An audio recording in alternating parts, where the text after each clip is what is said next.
creo que ahora mismo España pasa el peor momento desde la anterior guerra civil. ¿Vale? Hacernos fuertes en la esperanza, es decir, no hay nada perdido.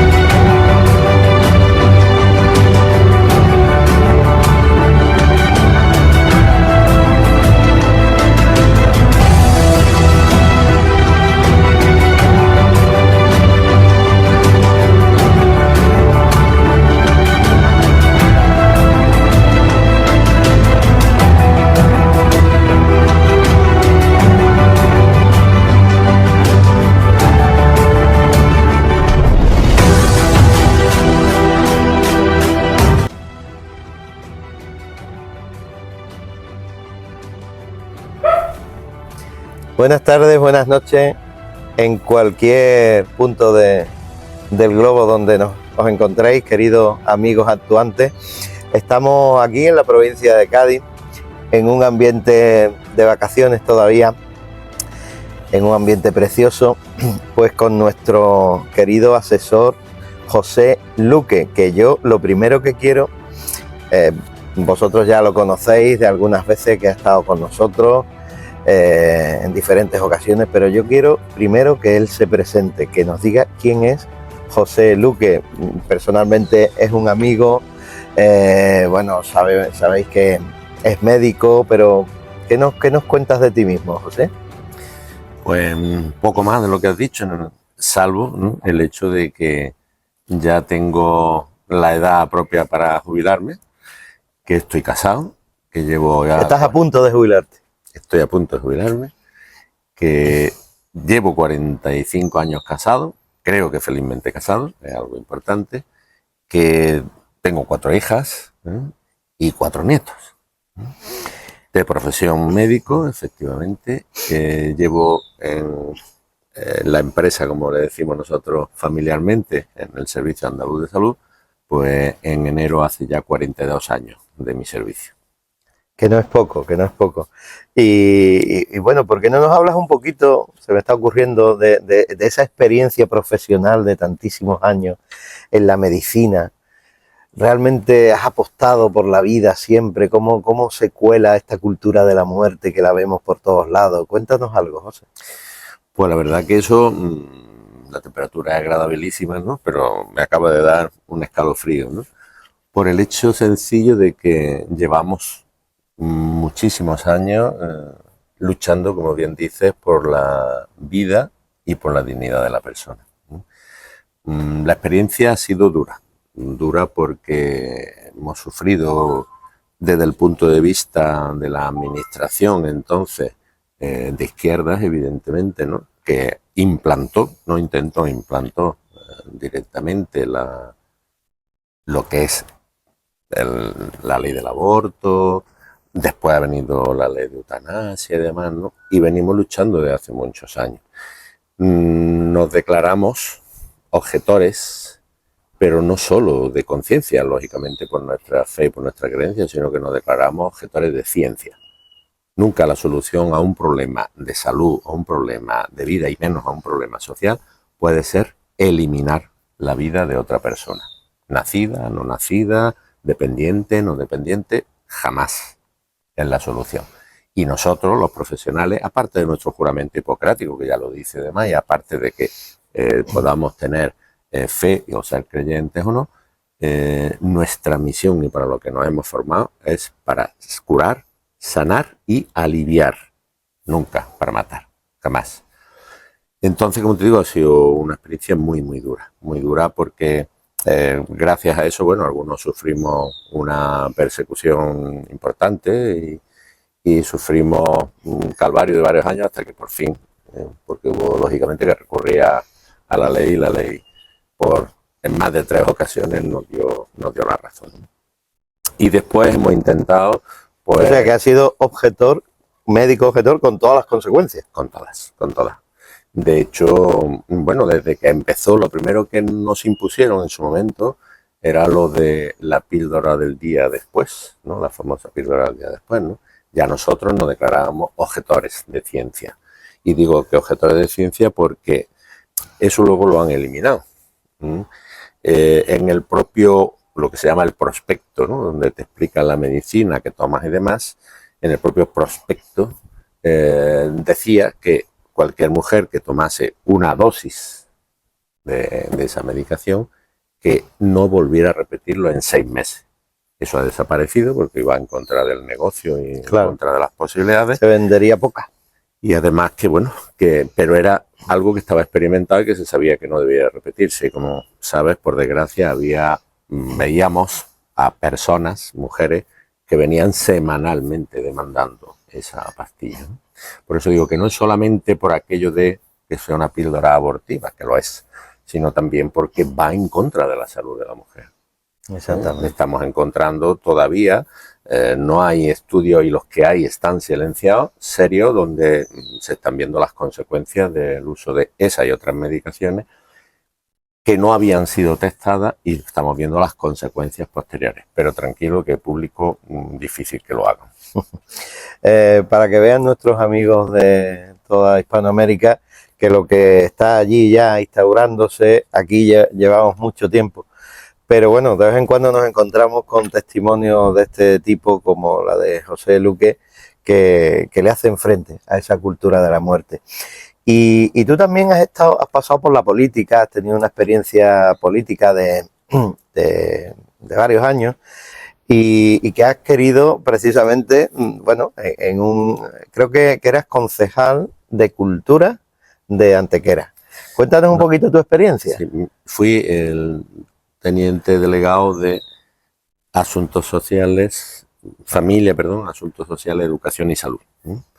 Mi experiencia, bueno, pues dura, buena en el sentido de que con toda la dureza, con toda la repercusión, en una época nosotros entramos en la política municipal precisamente en el momento en que teníamos la crisis mayor socialmente, y además entramos, bueno, pues eso ya son prácticas, ¿no?, que se hacen de vez en cuando. Entramos y nos habían agotado el presupuesto en el mes de junio, porque en mayo son las elecciones municipales, y después entramos ya nos habían agotado el presupuesto. Muy propio de la izquierda.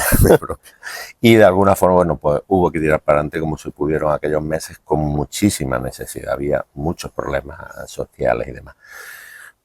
Fuimos haciendo de acuerdo a lo que podíamos y demás, y pienso que intentamos dar un cambio importante y sobre todo meter dentro de la mente y dentro del ser de las personas, y sobre todo de aquellos que estaban necesitados, de que teníamos que tender a hacer justicia social, es decir, a repartir las cosas adecuadamente, ¿no?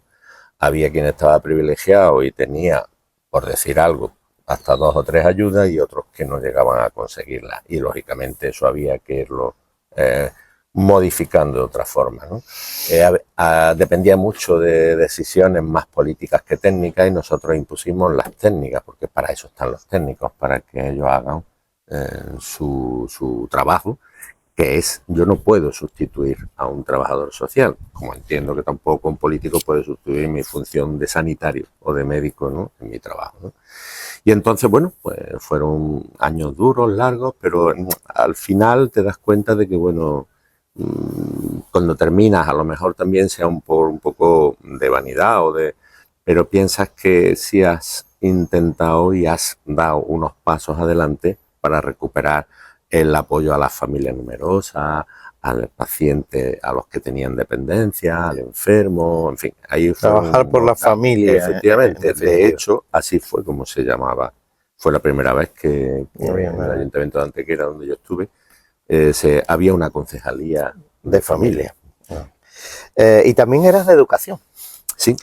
En épocas que ya empezaba a venir ese adoctrinamiento, que ahora, bueno, lo tenemos impuesto por ley en todo el currículum aquí en España y en todos los países que no nos pueden seguir, pues también la famosa ESI, Educación Sexual Integral, y bueno, aquí en España todos los planes de educación integral y todo eso. ¿Cómo batallaste en eso? Pues fue también uno de los frentes importantes que yo tuve, pues yo estuve 8 años en el cargo de la legislatura y luego al año siguiente gran parte de esas funciones las asumió una compañera mía, que yo creo que todavía fue mucho mejor el resultado con ella, pues fue una mujer también valiente, preparada, honesta y desde luego una gran política desde mi punto de vista y consiguió precisamente, como bien dice, el frenar aquellos intentos tan importantes que nos vimos sometidos con el adoctrinamiento, ¿no? Nosotros nos negamos de plano y de lleno en que cualquier tipo de adoctrinamiento entrara a través del ayuntamiento, lo que venía a través de la Junta de Andalucía, entonces en manos del PSOE era inevitable, pero bueno, también en aquello que nosotros podíamos, pues intentábamos contrarrestarlo o intentar que no llegase, ¿no? El tema no era hacer una competencia, no, el tema a nosotros lo único que nos preocupaba eran los chiquillos, los niños. Los niños son sagrados, claro, los niños son sagrados, los niños no se tocan, los niños son lo principal y es el futuro, ¿no? Y entonces nosotros nuestra preocupación era que esas mentes sanas, perfectamente adaptables, moldeables y demás, no fueran moldeadas nada más que por aquello que va en beneficio de todos, ¿vale?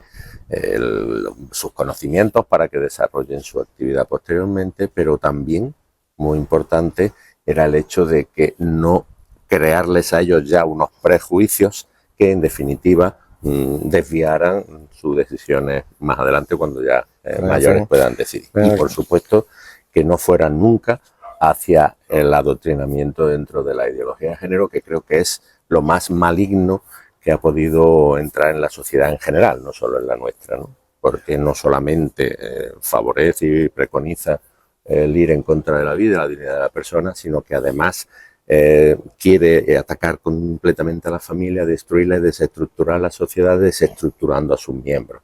Porque el lavado de cerebro que se les hace y el cambio de conceptos que se les introduce es lo peor que se puede hacer, creo yo, con una persona. Y sin que los padres puedan hacer nada, que es lo... Era lo importante que nosotros no permitimos en ningún momento. Siempre exigimos que ante todas esas situaciones primero los padres estuvieran informados de todo, ¿no? Nosotros intentamos también hacer un filtro de acuerdo a, ¿no? Un filtro neutro, no es que tratar de que entraran pues charlas, conferencias o cursos o temáticas que fueran a favor de... No. Sencillamente que no fueran con ninguna ideología. Bueno, y pasa el tiempo, nos encontramos ahora mismo, 2024, en una situación, bueno, mundial, diría yo, bastante sangrante, donde hay guerras, hay violencia, hay una cultura woke, que se suele decir, suele llamar así, impuesta. Parece que todo se desborda, parece que el mundo entero, por ejemplo, ahora en estos días hemos tenido todos estos sucesos de Venezuela, donde estamos, yo creo que decía, bueno, la misma Corina Machado decía, no se trata solamente de dilucidar quién ha ganado unas elecciones o no, sino esto es una batalla del bien contra el mal. Entonces, bueno, yo te quiero ahora mismo trasladar y que des tu opinión a nuestros amigos actuantes sobre esta situación. Concretamente podemos empezar por este marco global de situación mundial, concretamente lo que está pasando en Venezuela, estas manifestaciones que ha habido de apoyo a la democracia, al cambio, al acabar con esta dictadura sangrante. ¿Cómo lo ves? ¿Cómo lo ves, José? Hombre, pienso que es una situación ahora mismo crítica, por decirlo así, la que está pasando el pueblo venezolano, porque hay pruebas ya más que suficientes, porque había pruebas evidentemente, pero no habían podido verse desde fuera, ¿no? Pero en esta ocasión sí hay pruebas suficientes, pues, a través de las actas, a través de muchas informaciones veraces, que es por lo que se ve que la mayoría de los países se están mostrando a favor de el que se esclarezca y que se presenten las actas reales, ¿no? Esa situación yo creo que es, como te digo, muy crítica, porque posiblemente pueda ser el punto de inflexión para que pueda doblegarse esa dictadura férrea que hay impuesta en ese país con la ayuda y el apoyo, pues, bueno, de los que tienen la fuerza, no solo física y demás, como son las fuerzas de seguridad y demás que tiene Maduro a su cargo, sino también por el poder económico que está controlado directamente por este señor, ¿no? Y yo creo que si ahora no se consigue con esta lucha el dar el paso y por fin que haya, o bien lo justo lo sería que el representante que ha sido más votado, como en cualquier democracia, sea el que Edmundo, efectivamente, o bien, si no, que hubiera al menos unas elecciones, pero no con el control, sino con el control internacional. sí. Porque si los de Corina dicen que está claro, que se debe de admitir se ha demostrado la veracidad del resultado, ¿no? Que ha sido una gran mayoría favorable a Edmundo, el candidato de Corina. Quizá la Unión Europea, España, se han puesto un poco de lado, ¿no? Se han puesto un poquito ahí a verlas venir y por supuesto el papelón que ha hecho nuestro querido expresidente Zapatero, lo de querido entre comillas, y Pedro Sánchez, por supuesto, ¿no? Sí, no, está claro, ¿no? Evidentemente, como había dicho, había un intento de ponerse de perfil, pero se le ha visto el cogote, con perdón de la expresión, ¿no? Se ha vuelto de espalda, ¿no? Desde mi punto de vista, ¿no? Y evidentemente veo, y me parece lógico, que la Constitución española considere a todos nuestros presidentes anteriores, pues los sigue considerando presidentes, ¿no? Pero yo creo que dentro de la libertad que tienen todas las personas en actuar en esta vida, aquellos que sí tienen una representación de un país en una alineación con un gobierno de este tipo, desde mi punto de vista totalmente fraudulento y dictador, yo creo que eso habría que revisar esas prerrogativas, ¿no? Y con todo mi respeto al señor Zapatero, yo creo que habría que llamarle o bien lo haga a motu propio, que está en su derecho, que nadie le puede cortar su libertad, pero no que siga actuando como presidente con prerrogativa de presidente, con escoltas, con asignación. Sí. Yo no voy a ser tan diplomático como tú, y a mí me parece una auténtica desvergüenza lo que ha hecho Zapatero y otros, lo que está haciendo nuestro gobierno, porque es sangrante la situación del pueblo venezolano. Nos están llegando testimonios y yo en estos días quiero sacar un artículo de cómo están viviendo y cómo están nuestros propios hermanos allí, perseguidos, encarcelados, enjuiciados, y el que no, pues muerto, herido en las calles de Venezuela, ¿no?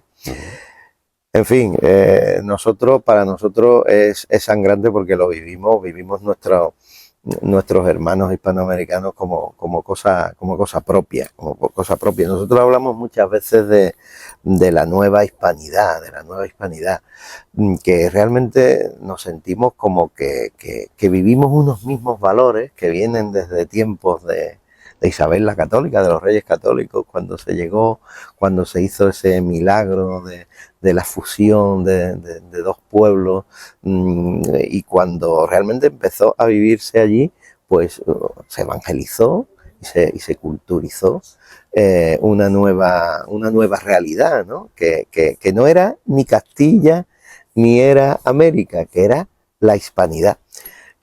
Danos una palabrita sobre eso, que yo te he escuchado alguna cosa.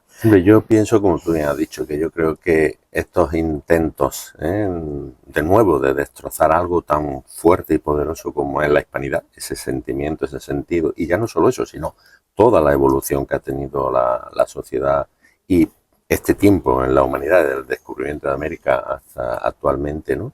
Gracias a esa labor de ese descubrimiento, de esa evangelización, de ese apoyo, de ese llevar normas y derechos de acuerdo al humanismo cristiano, de ese mestizaje, de eso de favorecer, de eso de en ningún momento hubo esclavitud, como hubo por desgracia por los países anglosajones, con África y con otros, con tantos, ¿no?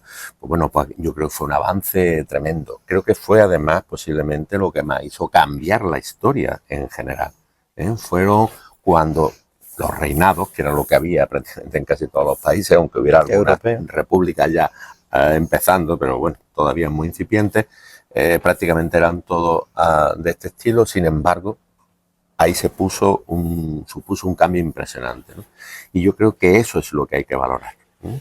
Lo hiciera Isabel la Católica o lo hiciera, que en este caso fue Isabel la Católica y su marido, el rey Fernando, pero que indiscutiblemente fue por el auge importante de doña Isabel, y que de alguna forma intentar callar eso, sacar verdades negativas sobre eso, mentiras directas y demás, yo creo que es una labor más para eso, seguir desestructurando ese, como tú bien has dicho, ¿no? Ese lazo tan importante de unión entre los países de toda Hispanoamérica, que además, ya digo, no creo que nos una solo el hecho de ideas, historia y demás, sino que yo creo que ha sido ese hermanamiento que debe seguir hoy día y que deberíamos seguir protegiendo.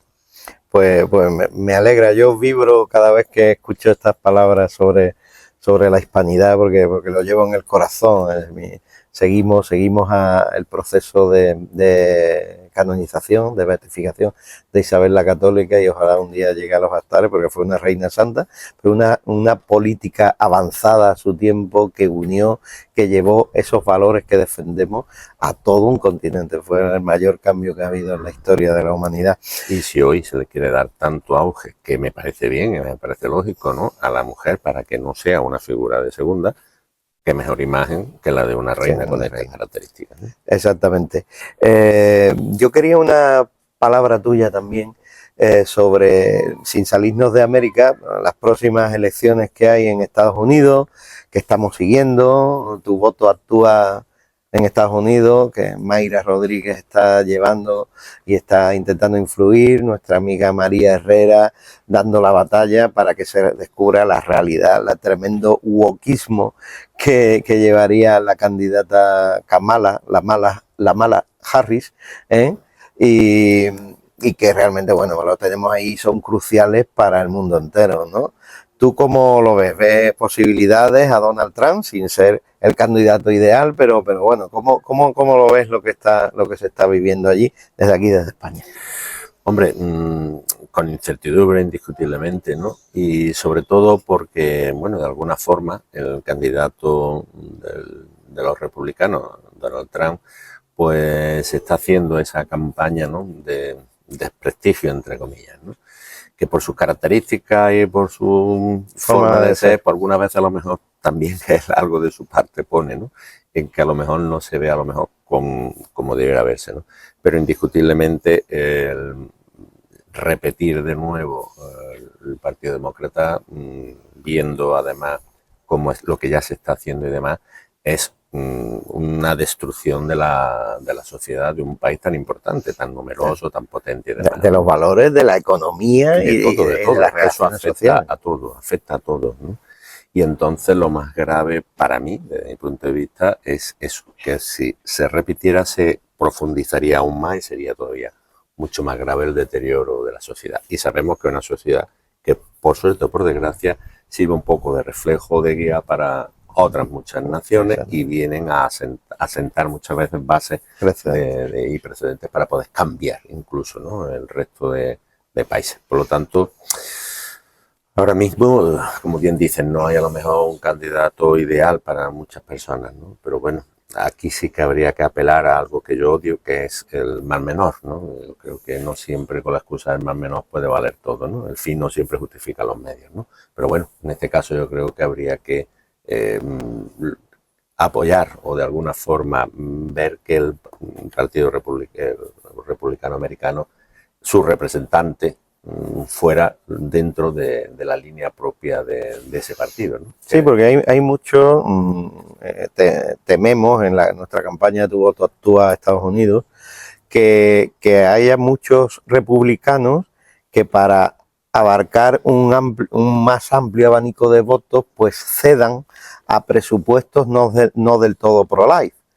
Esto nos lo dice Mayra, que hay una batalla ahí. Claro, el criterio es dejar en que cada estado decida, que era realmente lo que la reversión de la sentencia Roe versus Wade decía, que cada estado decide, luego muchos de ellos volverían a ser una legislación provida. Realmente sabemos cómo una legislación provida salva vidas. Lo hemos visto días atrás que en Texas, por ejemplo, se ha reducido los abortos prácticamente a cero, aunque muchas mujeres tejanas se vayan a México a abortar, ¿no? Pero realmente se reduce a cero. Entonces, claro, esta es la batalla con el Partido Republicano, y aquí tenemos que hacer nuestra labor, tanto en Estados Unidos, humildemente, como en España, como en todos lados, asociaciones como la nuestra, de Actúa Familia, que estemos influyendo y que estemos siempre hablándole a los políticos de la cultura de la vida y de decisiones pro vida. Y ya para terminar, José, aunque nos pongamos un poquito malos, nuestro querido Pedro Sánchez, que nos da muchos disgustos, la situación de España, todo lo que se ha dado este verano con Puigdemont, este peliculón, esta fuga de nuevo, este redoble de la apuesta de más separatismo, más. Bueno, haznos algún comentario de cómo tú lo ves la cosa, y ya terminaremos con un poco de esperanza, porque hablar de la situación de España es bastante... Sí, ahora mismo, como bien dices, viendo el panorama actual, la esperanza es algo utópico casi, ¿no? Por desgracia, ¿no? Y yo soy de los que soy siempre optimista y creo que, como por mi fe, lógicamente, Dios está ahí, Dios en algún momento nos puede hacer cambiar la situación, pero tenemos que ayudar nosotros, no podemos esperar solo que venga Él a resolverlo, ¿no? Y efectivamente, yo creo que ahora mismo España pasa el peor momento desde la anterior guerra civil, ¿vale? Yo, revisando acontecimientos y demás, no sé por qué se empeñan nuestros políticos actuales y principalmente el actual presidente, el señor Sánchez, en repetir de nuevo todo lo que desestructura a España, que llevó en su momento a algo tan dramático como la guerra civil, como la guerra fratricida y entre hermanos, ¿no?